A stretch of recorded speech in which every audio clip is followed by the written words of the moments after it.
जय हिंद। आज की इस क्लास में हम ग्रेटेस्ट इंटीजर फंक्शन के बारे में पढ़ेंगे। ग्रेटेस्ट इंटीजर फंक्शन कहने को एक टॉपिक है, लेकिन अगर मुझसे पूछें तो मैथमेटिक्स की रीढ़ की हड्डी हैं तीन डिफाइंड फंक्शन।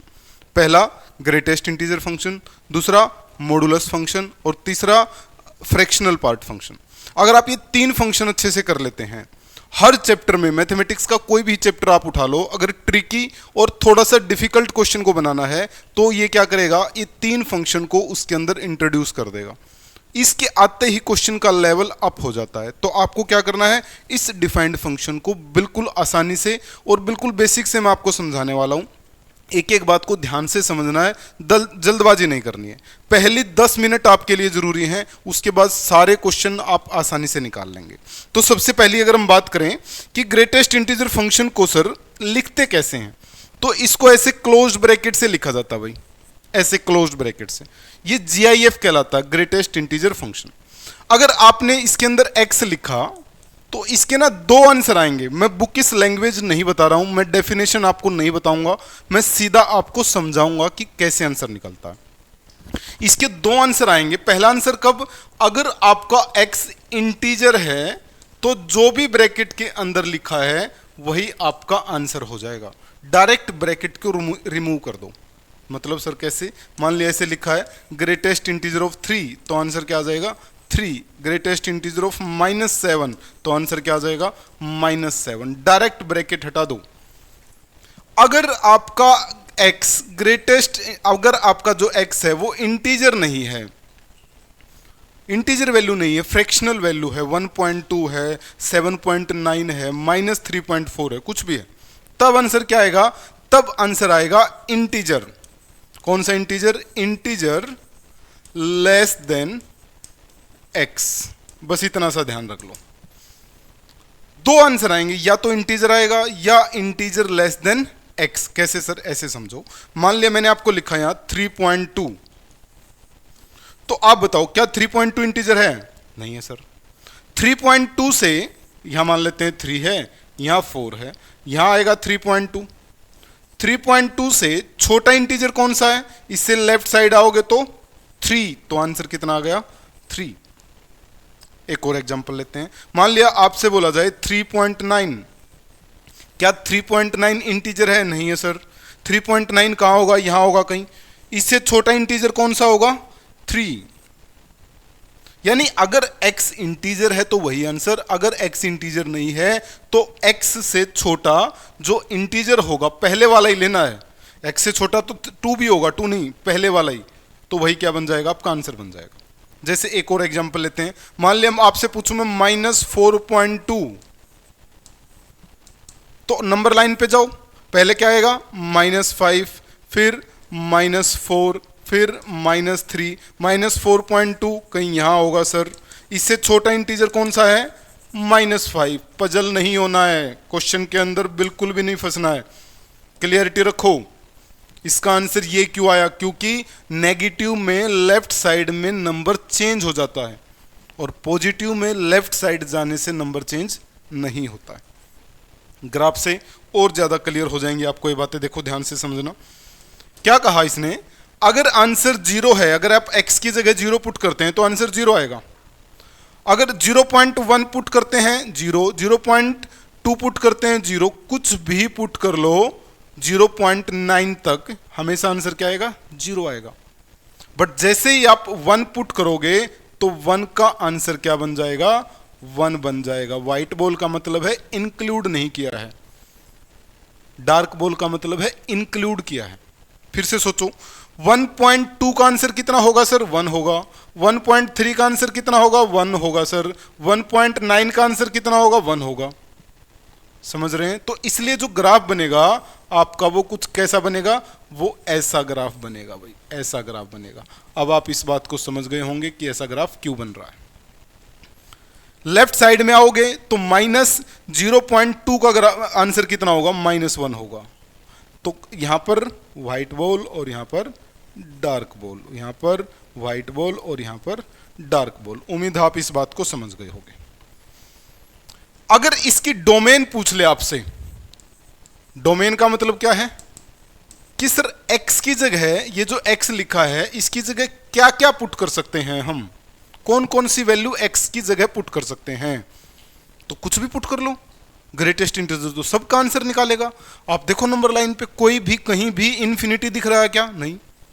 तो इसका मतलब इसकी जो डोमेन है वो क्या है, आर है। एक्स की जगह कुछ भी पुट कर लो, आंसर निकाल के दे देगा। आंसर क्या आएगा उसको रेंज बोलते हैं। तो सर इसकी रेंज क्या है, ग्रेटेस्ट इंटीजर फंक्शन की रेंज क्या है। आप देखो कुछ भी पुट करो, आंसर हमेशा क्या आ रहा है, आंसर हमेशा इंटीजर वैल्यू आएगी। 1 -1 -2 -3, बीच की वैल्यू नहीं आएंगी। तो इसकी जो रेंज होगी वो क्या होगी, इंटीजर होगी। समझ गए इस बात को, बड़ी प्यारी बात है, छोटी बात है मगर मोटी बात है, बहुत जगह काम आएगी। डोमेन आर है, रेंज इंटीजर है, आई है, ठीक है। सर इसको और थोड़ा अगर हम ध्यान से देखें तो देखो ये अगर हम ऐसे इन लाइनों को मिला दें और एक इधर वाली लाइन को मिला दें, ध्यान से देखना, ध्यान से, तो बीच में जो लिखा है ना भैया, बीच में जो लिखा है ये ग्रेटेस्ट इंटीजर एक्स है, ठीक है सर। और इधर जो ये येलो लाइन आपको दिख रही है, ये कौन सी लाइन है, जो ओरिजिन से पास होने वाली लाइन है, तो वो y = x वाली लाइन होती है। और जो 1 से पास होती है तो वो x + 1 वाली लाइन होती है। यहां से हम क्या समझे, यहां से हम समझे कि जो अपना ग्रेटेस्ट इंटीजर x होगा ना सर, वो x + 1 और x के बीच का आएगा। और देखो यहां पर क्या है, डार्क बॉल है, मतलब ये इंक्लूड हो रहा है, मतलब यहां इक्वल टू आएगा। तो ये इससे बड़ा है और इसके बराबर है, और इससे क्या है, छोटा है।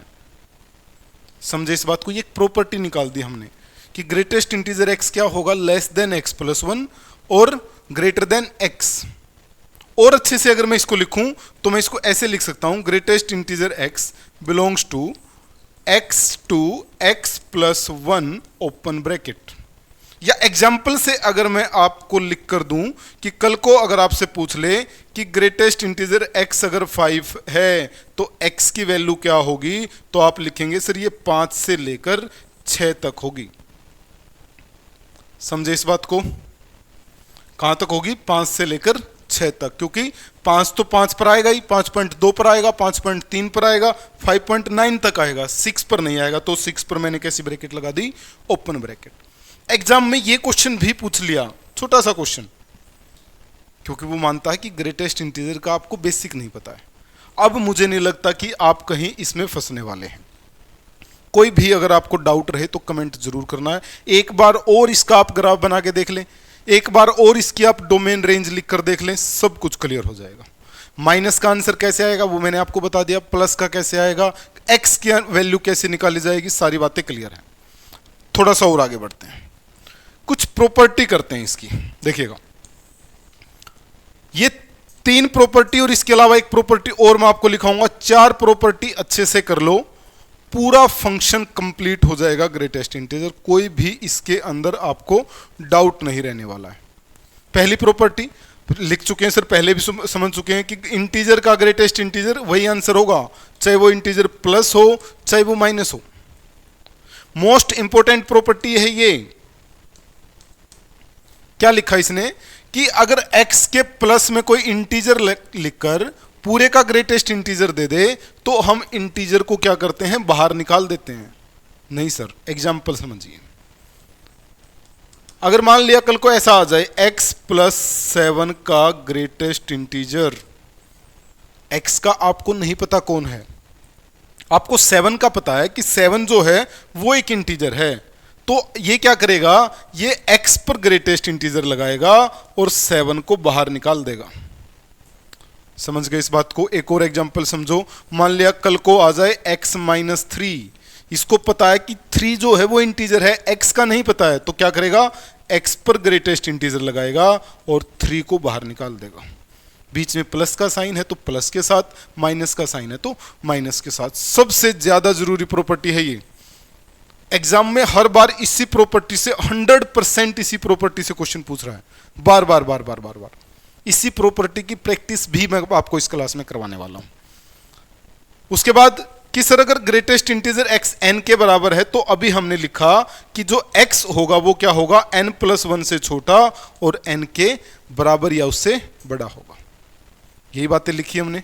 और थोड़ा सा अच्छे से मैं आपको बता दूं, एक बार और लिख देता हूं इसको, कि सर अगर कल को ग्रेटेस्ट इंटीजर x -4 आ जाए तो अब कैसे लिखेंगे, आपको क्या लिखना, x जो होगा वो क्या होगा भाई, -4 के तो बराबर होगा, और +1 करना इसमें, -3 से छोटा होगा। ध्यान से सोचो, -3.2 -3.9, आपको क्या करना है, प्लस की तरफ जाना है, एक पॉइंट ऐड करना है, चाहे वो प्लस हो चाहे वो माइनस हो। समझ पाए इस बात को, कोई डाउट तो नहीं होगा यहां तक। क्वेश्चनों पर चलें, चलिए क्वेश्चन पर बढ़ते हैं। ये लीजिए आज की क्लास का पहला क्वेश्चन, बड़े ध्यान से करेंगे, क्वेश्चन को अच्छे से समझेंगे।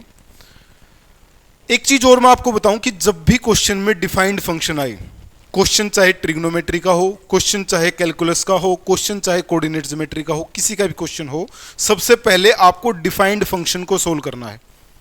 अगर क्वेश्चन में ग्रेटेस्ट इंटीजर फंक्शन दे रखा है, मॉडुलस फंक्शन दे रखा है, फ्रैक्शनल पार्ट फंक्शन दे रखा है, तो पहले उनको सोल्व करेंगे, उसके बाद देखेंगे कि क्वेश्चन किस कॉन्सेप्ट से आया है। जैसे यहां देखो, इसने क्या किया, ग्रेटेस्ट इंटीजर के अंदर पाई स्क्वायर दे दिया, तो पहले आपको इसको सोल्व करना पड़ेगा भैया। कैसे सर, पाई की वैल्यू कितनी होती है, 3.14 होती है सर, पाई स्क्वायर करोगे तो कितना आएगा, 9 पॉइंट समथिंग आ जाएगा। समथिंग पर नहीं जाना है क्योंकि फ्रैक्शनल वैल्यू को तुम वैसे ही छोड़ने वाले हैं, चाहे वो 8 9 हो चाहे वो 2 3 हो, क्या फर्क पड़ता है। हाँ सर, तो इसका मतलब क्या हुआ, इसका मतलब ये हुआ कि पाई स्क्वायर का अगर आप ग्रेटेस्ट इंटीजर करोगे तो 9 पॉइंट समथिंग का ग्रेटेस्ट इंटीजर कितना हो जाएगा, 9 हो जाएगा। क्या आप इस बात को समझ गए। दूसरा, सर अगर माइनस पाई स्क्वायर की बात की जाए, माइनस पाई स्क्वायर का मतलब -9 पॉइंट समथिंग का ग्रेटेस्ट इंटीजर करोगे तो कितना हो जाएगा, -10 हो जाएगा। समझ गए होंगे इस बात को। अब क्वेश्चन क्या हो गया, सिंपल हो गया। कैसे, अब क्वेश्चन को आपने क्या लिखना है, अब क्वेश्चन को आप लिखेंगे कि सर क्वेश्चन है f of x is equal to sine, pi square integer की जगह क्या लिखोगे, 9x प्लस साइन -10x। ये है क्वेश्चन। ग्रेटेस्ट इंटीजर देकर बस उसने आपको थोड़ा सा पजल किया है, और आप अगर उसको पहले निपटा लोगे तो खत्म हो गया क्वेश्चन। अब इसको सोल्व कर देंगे, तो अब ये बन गया sine of 9x minus sine of 10x, क्योंकि साइन तो कैसा फंक्शन है, ओड फंक्शन है, और ओड फंक्शन के एंगल में अगर माइनस आता है तो बाहर आ जाएगा। बढ़िया सर। निकालना क्या है, π/2 निकालना है, तो x की जगह क्या करो, π/2 पुट कर दो, तो ये बन गया साइन 9π/2 माइनस साइन π/2 करोगे तो 5π। अब यहां से आपको पता होना चाहिए 9π/2 क्या होता है, 5π/2 क्या होता है। इसको भी मैं ग्राफ से समझाता हूं, देखो बड़ा आसान है, बहुत ही आसान है, क्लियर कर देता हूं आपको। साइन का ग्राफ कैसा बनेगा, ऐसा बनेगा सर। ये क्या है पाई, ये क्या है 2π, ये क्या है 3π। मतलब अगर साइन 0 है तो x क्या होगा, nπ, पाई 2π 3π 4π। ठीक है, ये क्या है π/2, ये क्या है 5π/2। एक बात मैं बस बोल रहा हूं, ध्यान से सुनना, अगर π/2 के कोफिशिएंट को 4 से डिवाइड करें और रिमाइंडर 1 बच रहा हो तो आंसर आएगा +1। अगर π/2 के कोफिशिएंट को 4 से डिवाइड करें और रिमाइंडर 3 बच रहा हो तो आंसर आएगा -1। फिर से π/2 के कोफिशिएंट को 4 से डिवाइड करो साइन में, अगर रिमाइंडर 1 बचा तो आंसर प्लस का 1, अगर रिमाइंडर 3 बचा तो आंसर माइनस का 1। रिमाइंडर 2 नहीं बच सकता, क्यों, क्योंकि π/2 से डिवाइड करेंगे तो रिमाइंडर 2 कैसे बचेगा, नहीं बचेगा। तो समझ आ गया। तो ये कितना रिमाइंडर देगा जब 4 से डिवाइड करोगे तो 1, तो इसका मतलब आंसर कितना 1। ये क्या है nπ, तो आंसर 0, तो आंसर कितना आ गया, ऑप्शन। ऑप्शन क्लिक करें तो ऑप्शन ए अपना क्या बन जाएगा, सही जवाब। समझ गए इस बात को। बड़ा प्यारा क्वेश्चन है, बहुत सारी बातें इसके अंदर हमने सीखने को मिली हैं। एक और क्वेश्चन करते हैं। मैं फिर बता रहा हूँ आपको क्या करना है, वीडियो को पॉज करो, वीडियो को पॉज करके क्वेश्चन को ट्राई करो, ट्राई करने के बाद क्वेश्चन का सॉल्यूशन देखो, अगर कोई डाउट है तो कमेंट करो, नहीं तो चीज़ें क्लियर करते चलेंगे, एक एक बात को हम बिल्कुल साफ करते चलेंगे। अगले क्वेश्चन पर आते हैं, ये देखिएगा, ये भी अगर आप एग्जाम के प्रीवियस ईयर क्वेश्चन अपने एग्जाम के देख रहे हैं तो ये भी आपको दिखेगा कि PYQ क्वेश्चन है सर, ये भी पहले एग्जाम में आ चुका है सर। देखिए इसने क्या कहा, इसने कहा कि y जो है वो 2 times greatest integer of x plus 3 के बराबर है, ठीक है, और दूसरा जो y है वो 3 time greatest integer of x minus 2 plus 5 के बराबर है। सर हमने प्रॉपर्टी नंबर 2 पढ़ी है, याद हो तो आपको, सोचो क्या थी कि सर अगर हम 3 को बाहर रखें, ग्रेटेस्ट इंटीजर x के अंदर इंटीजर है तो ये क्या करेगा, उसको बाहर निकाल देगा सर पहले ही, हाँ या ना, बिल्कुल सर। 3 को मल्टीप्लाई करो तो क्या बना, 3 time greatest integer of x, 3 की 2 से मल्टीप्लाई, माइनस का 6 और प्लस का 5 करने पर कितना दे देगा, माइनस का 1 दे देगा। कोई डाउट नहीं सर। अब एक y ये है, एक y ये है, क्या दोनों y बराबर नहीं होंगे, क्योंकि दोनों y तो हैं, हाँ, तो दोनों को बराबर पुट कर दो, तो क्या लिखोगे, 2 greatest integer of x plus 3 is equal to 3 times greatest integer of x minus 1। Sir minus 1 को इधर ले आओ, 2 टाइम्स ग्रेटेस्ट इंटीजर x को उधर ले जाओ, तो क्या बन गया, ग्रेटेस्ट इंटीजर x की वैल्यू आ गई 4। उम्मीद है ये बात आपको समझ आ गई होगी, आपने भी इसको सोल्व कर लिया होगा। अब इसको या तो आप यहां पुट कर दो, आपकी मर्जी, या आप इसको यहां पुट कर दो, आपकी मर्जी। तो y निकालें तो y कितना हो गया, यहां पुट करते हैं, 4 इंटू 2 8, तो 2 इंटू 4 प्लस 3 में लिख कर दे देता हूं, कितना आ गया, 11 आ गया। आपसे पूछा क्या है, आपसे पूछा है ये जिसमें x की वैल्यू सर नहीं पता हमें। अच्छा तो क्या हम इसको ऐसा लिख दें, इसको हम लिख देते हैं सर, ये बन गया x प्लस 11, या ये बन जाएगा greatest integer of x plus 11, property number 2, greatest integer x कितना आया, 4 प्लस 11 कितना हो गया, 15। क्या इस बात को समझा आपने, तो आंसर क्या बन जाएगा, 15। प्रॉपर्टी नंबर 2 लगी है 2 बार, यहां भी और यहां भी, समझ गए। चलिए अगले क्वेश्चन पर आते हैं, बहुत ही बढ़िया। नेक्स्ट क्वेश्चन, इस क्वेश्चन को ना जब आप अकेले देखते हैं तो डरावना लगता है, लेकिन मेरे साथ जब आप इसको देखेंगे तो ये सुहाना लगेगा आपको, आपको लगेगा इतना आसान क्वेश्चन, इतना मुश्किल दिख रहा है कितना लड्डू सा क्वेश्चन है। कैसे समझें इस बात को, देखिए पहले तो इसको लिख लेते हैं एक बार, x प्लस x, ध्यान से, अब मैं जो लिख रहा हूं ध्यान से, x plus greatest integer x, 1 bracket 2 bracket 3 bracket बराबर है 4। समझे इस बात को, जी सर। अब ये देखिए ध्यान से, ये क्या प्रॉपर्टी नंबर 2 को फॉलो करेगा, x plus greatest integer x दे रखा है, क्या आप नहीं मानते कि एक इंटीजर है, मानते हैं सर। और जब x के अंदर प्लस में या माइनस में इंटीजर हो तो इंटीजर को क्या करेगा, बाहर निकाल देगा। मतलब सर, मतलब क्या ये ऐसा नहीं बन जाएगा, इसको हम बिल्कुल चेंज नहीं कर रहे हैं, इसको हम बिल्कुल चेंज नहीं कर रहे हैं, इसको हम चेंज कर रहे हैं कि ये क्या बनेगा, x पर ग्रेटेस्ट इंटीजर आ जाएगा इस पे, और इस पर भी क्या आ जाएगा, ग्रेटेस्ट इंटीजर आ जाएगा। अगर आप इस बात को समझ गए हैं तो मजा आने वाला है। प्रॉपर्टी कौन सी, x plus n is equal to greatest integer of x plus n, n belongs to an integer. ये प्रॉपर्टी हमने यहां यूज कर दी है, बताइए सही है। अब अगर ये सही है तो एक और बात आप मेरी मान लो, क्या इंटीजर प्लस इंटीजर इंटीजर नहीं होता है, हाँ होता है सर। 2 प्लस 3 5, 5 प्लस 5 10 इंटीजर होता है। तो क्या यहां पर भी, यहां इतने में क्या हम प्रॉपर्टी 2 नहीं लगा सकते, लगा दो सर।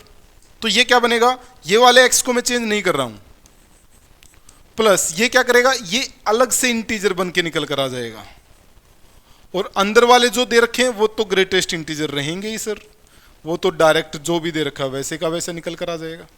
अगर हाँ तो अब आप कहेंगे सर ये तो 16 ही हो गया क्वेश्चन। अभी नहीं, अभी नहीं, ये ना मैं रिजल्ट बना रहा हूं, आज बस सोल्व करना, आगे से नहीं करेंगे, आगे से रिजल्ट बना देंगे सीधा, जो ऐसा क्वेश्चन आया तो सीधा आंसर लिख देंगे। कैसे, अभी समझाता हूं। अब सर, अब देखो, क्या आप नहीं मानते कि ये इंटीजर है? अरे सर मानते हैं, तो क्या फिर प्रॉपर्टी 2 यूज नहीं होगी? होगी सर। अब क्या बनेगा, अब ये वाला जो है x, ये भी ग्रेटेस्ट इंटीजर x बन जाएगा, और बाकी के तीनों तो ऐसे लिखे ही जाएंगे। हाँ, समझ गए इस बात को? बिल्कुल समझ गए सर। आज से आपको क्या ध्यान रखना है, अगर ग्रेटेस्ट इंटीजर के अंदर ऐसे करके बहुत सारी वैल्यू ऐड कर रखी हों, तो आप क्या करो, उन सब पर ग्रेटेस्ट इंटीजर लगाकर अलग अलग लिख दो, डायरेक्ट लिख दो। जैसे देखो 1x 2x 3x 4x, तो क्या कर दो, 4 ग्रेटेस्ट इंटीजर बना दो सीधे पहली लाइन में। ये काम करने की जरूरत नहीं है, याद रखना है। तो ये क्या बना, ये बना sir 4 time greatest integer x is equal to 4। इससे ये कट गया, ग्रेटेस्ट इंटीजर x की वैल्यू कितनी आ गई, 1। और जब 1 होता है तो इसका मतलब ये 1 नहीं, ये 1 से लेकर 2 तक है, 2 पर ओपन ब्रैकेट के साथ। तो आंसर क्या बन जाएगा, 1 से लेकर 2, ऑप्शन ए जो है वो बन जाएगा अपना सही जवाब। ठीक है, ये देखने में लग रहा लेंथी है, मैंने आपको बता दिया जब भी ऐसा क्वेश्चन आए तो डायरेक्ट ऐसा लिख दो, सीधा सीधा लिख दो, आंसर बन जाएगा। कैसे सर, एक और क्वेश्चन ट्राई करते हैं, देखिएगा।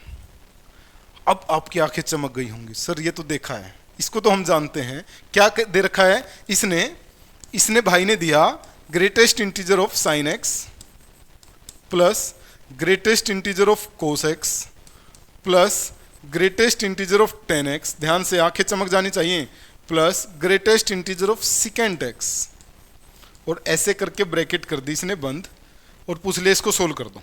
तो क्या मैं आज इसको डायरेक्ट नहीं लिख दूंगा, लिख देंगे सर, बिल्कुल लिख देंगे। तो ये क्या बनेगा, साइन एक्स पर greatest integer plus cos x पर greatest integer plus tan x पर ग्रेटेस्ट इंटीजर और प्लस सिकेंट एक्स पर ग्रेटेस्ट इंटीजर। समझ गए हैं तो हाँ भरेंगे। कितना, जो बीच के 4 या 5 स्टेप थे वो हमने स्किप कर दिए, एक क्वेश्चन का बेसिक सीख कर। अब देखो क्या दे रखा है, अब मेन बात उठती है यहां से, अब मेन मुद्दे पर जाएंगे। इसने कहा जो x है ना वो 0 से पाई है, मतलब ये अपना 0 यहां ले लेते हैं कहीं π/4।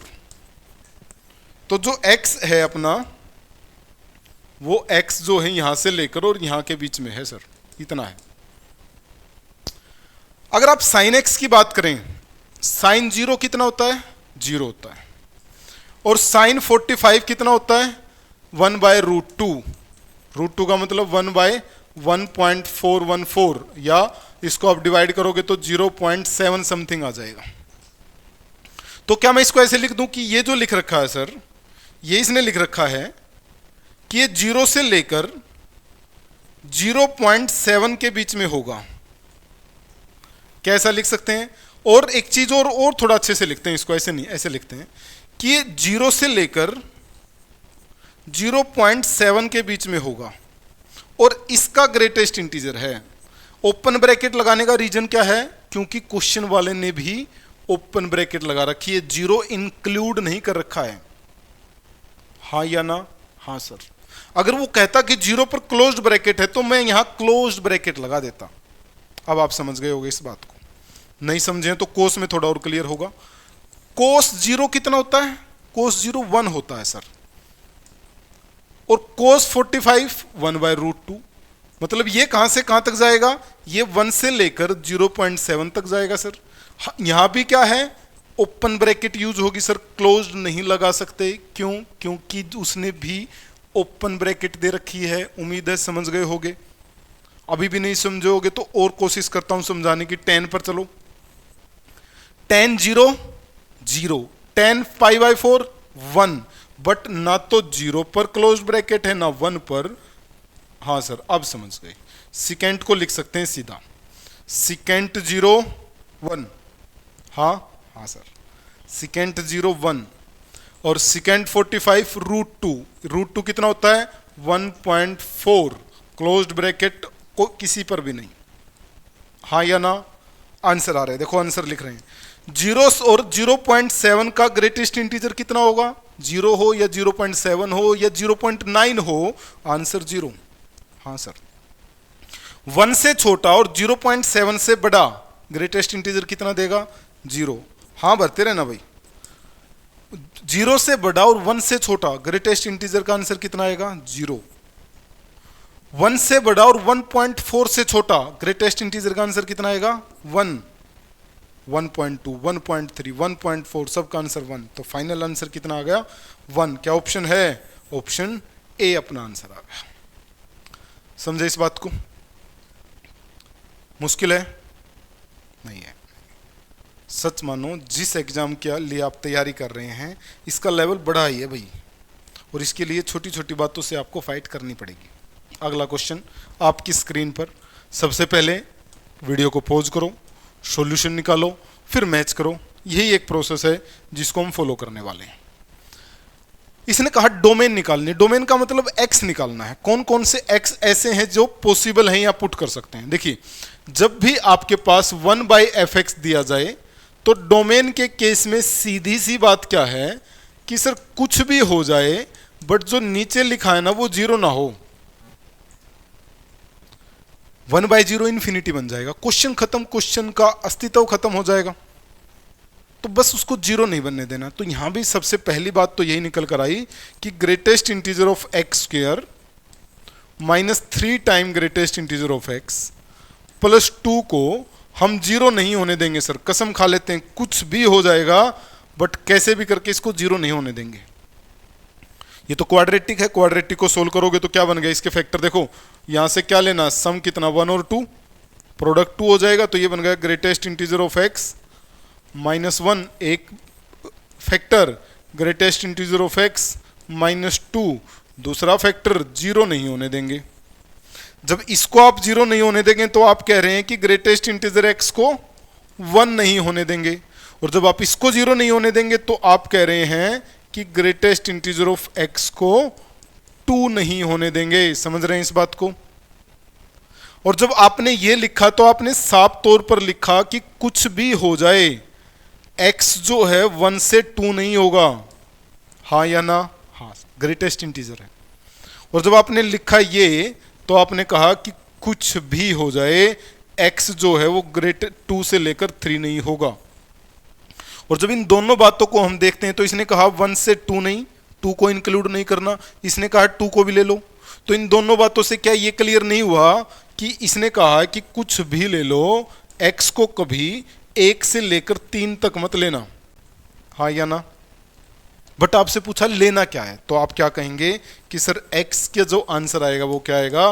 कुछ भी ले लो रियल वैल्यू, बट 1 से लेकर 3 तक के बीच का आंसर मत लो। तो आंसर क्या बन जाएगा अपना? ऑप्शन डी बन जाएगा। ध्यान से समझना, आपसे ये पूछा है कि x कितना होना चाहिए, ये नहीं पूछा x कितना नहीं होना चाहिए। तो जल्दबाजी में ऑप्शन बी मत लगा देना। ये पूछा कितना नहीं लेना है, कितना नहीं लेना है? कुछ भी ले लो, 1 से 3 नहीं लेना है, कुछ भी हो जाए ये आंसर नहीं हो सकता है। समझ गए इस बात को? ये डिफरेंस क्लियर है? आगे बढ़ते हैं अगले क्वेश्चन की तरफ। ओके, देखिए कुछ कई बार ना कुछ ऐसे क्वेश्चन डायरेक्ट एग्जाम में पूछे गए, सीधा क्वेश्चन दे देता है। तो आपके को क्या करना है, आपको इसके लिए एक रिजल्ट याद कर लो। कैसा? देखो, जब भी क्वेश्चन ऐसा दे रखा है greatest integer x plus 1/n plus 2/n plus 3/n plus 4/n plus n minus 1/n, तो इसका आंसर सीधा क्या होगा? nx greatest integer. मतलब जो नीचे चेंज हो रहा है ना, जो नीचे फिक्स है, जो नीचे फिक्स है, जो नीचे फिक्स है, और यहां भी जो फिक्स है, उनके आपस में मल्टीप्लाई कर दो, आंसर आ गया। बच्चे तो ऐसे याद रख लेते हैं ऑफलाइन में। तो क्या करें सर, जो चेंज हो रहा है वो चेंज होता रहेगा, उसको छोड़ दें, जो फिक्स वैल्यू है उनको मल्टीप्लाई कर देते हैं। जैसे ही क्वेश्चन एग्जाम में आया, क्या दे रखा है? 1/2, 1/2 प्लस 1/100, 1/2 प्लस 2/100, तो आंसर कितना आ जाएगा? 1/2 इंटू 100 का ग्रेटेस्ट इंटीजर, यानी आंसर कितना आ गया? 50 का ग्रेटेस्ट इंटीजर। और 50 का ग्रेटेस्ट इंटीजर कितना होगा? 50 लिखने से पहले खत्म हो जाता है, पेन चलाने की जरूरत नहीं होती।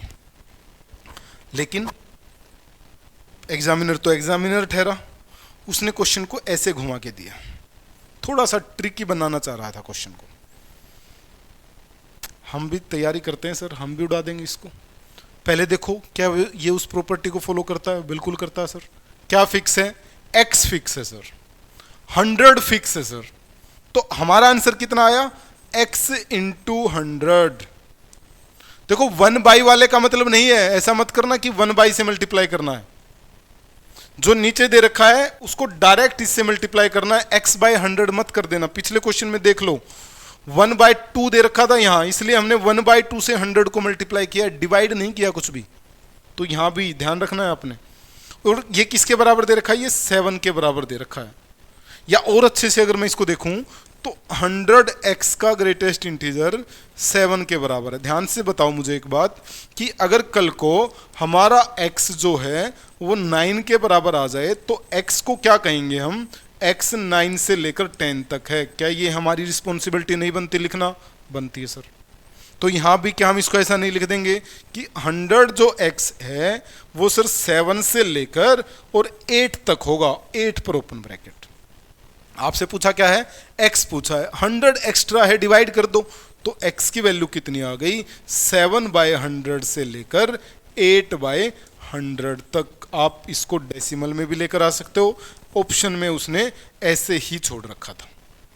तो ये हमारा आंसर आ गया। क्लियर है? उम्मीद करता हूं आपको ये सारे पार्ट समझ आए होंगे, कहीं भी कोई डाउट नहीं रहा होगा। आपसे बस एक ही चीज की उम्मीद है, आप इसका ग्राफ एक बार और बनाएं, एक बार और इसका ग्राफ बनाकर देखें। ग्राफ से सारी बातें क्लियर हो जाएंगी। डरना नहीं है इससे, कॉन्फिडेंस में इसको रखो, प्रैक्टिस करो इसके क्वेश्चनों को। कहीं भी आए सबसे पहले इसको सोल्व करो, इसको प्रायोरिटी पर रखना है, इसको प्रायोरिटी पर रखना है। शादी में आए फूफा जैसा है ये, सबसे पहले इसको मनाना पड़ेगा, सबसे पहले इसकी देखभाल करनी पड़ेगी। क्वेश्चन किसी भी चैप्टर का हो, आप इसको सोल्व कर दो, क्वेश्चन का आंसर डेफिनेटली आएगा। ठीक है, तो आज के सेशन में इतना ही। मिलते हैं आपको नेक्स्ट सेशन में एक नए फंक्शन के साथ। जय हिंद।